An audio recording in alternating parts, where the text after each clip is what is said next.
베테랑 변호사의 법률 팁 All About 법으로 함께 하는데요.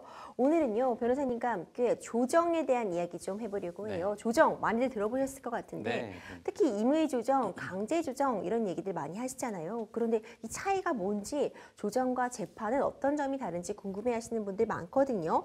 먼저 임의 조정부터 변호사님 좀 짚어주세요. 네, 민사 절차가 개시가 되면 그 개시된 민사소송 절차에서 판결로 종결될 수도 있지만 되도록이면 원만하게 당사자들 사이에서 분쟁이 해결되도록 법원에서 노력을 하고 있고 그 방법으로 여러 가지 제도가 마련되어 있는데 그 중에 하나가 바로 임의 조정이라고 소위 일컫는 조정제도입니다.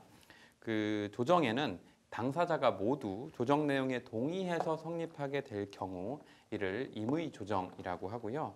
재판상의 화해를 의미하는 것이기 때문에 그 조정 조서가 작성돼서 송달됨으로써 확정 판결과 동일한 효력을 갖는 내용입니다. 그렇군요.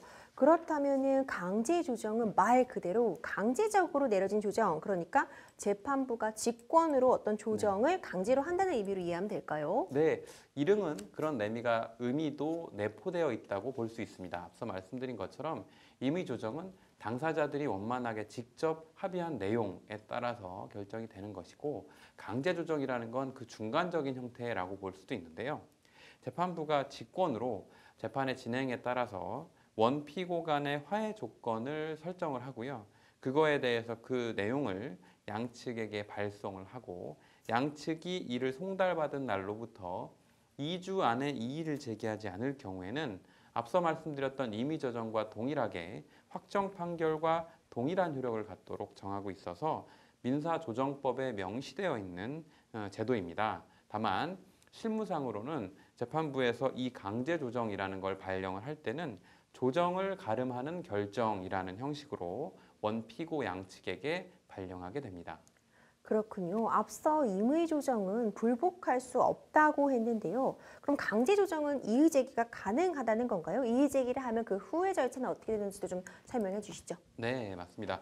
그 말씀드린 것처럼 강제 조정에 대해서는 양측이 2주 안에 이의를 하지 않을 경우에 확정된다라고 말씀을 드렸는데 당연히 이 2주 안에는 당사자는 이의를 신청할 수 있는 권리를 갖고 있고요. 이의 신청을 하게 되면 어느 한쪽이라도 양측 모두가 아니라 어느 한쪽이라도 여기에 대해 이의 신청을 하게 되면 말씀드린 조정에 가름하는 결정은 불성립하게 되고요.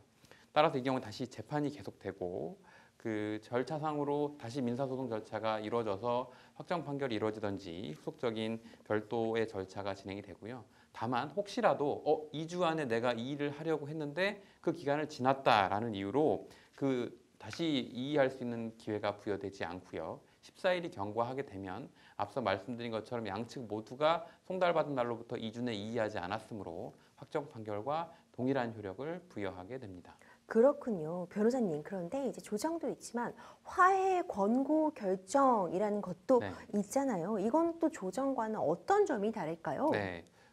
실질적으로 보면 화해 권고 결정이라는 건 판결 전에 재판부가 양측의 이런 내용으로 합의를 권하는 것이라고 보시면 되는데 실질적인 효력 내지 절차 자체는 조정에 가름하는 결정, 즉 강제 조정과 비슷하다고 보시면 됩니다. 판사가 적당한 화해 권고안을 기재해서 화해 권고 결정을 하고 양 당사자에게 송달된 후로부터 당사자가 2주 이내에 이의 신청을 하지 않으면 그 재판부에서 발령한 화해 권고 결정의 내용 그대로 확정이 되게 되고요. 말씀드린 것처럼 앞에 임의 조정이나 강제 조정이나 마지막으로 화해 권고 결정 모두 확정 판결과 동일한 효력이 발생됩니다. 다만 여기서 말씀드린 것처럼 당사자에게 2주 이내에 이의 신청할 수 있는 기회가 부여되기 때문에 당사자 어느 한쪽이라도 이의 신청을 하게 되면 다시 소송으로 전환돼서 변론 절차가 진행되게 됩니다. 그렇군요. 지금까지 베테랑 변호사의 법률 팁 All About 법 함께 했습니다.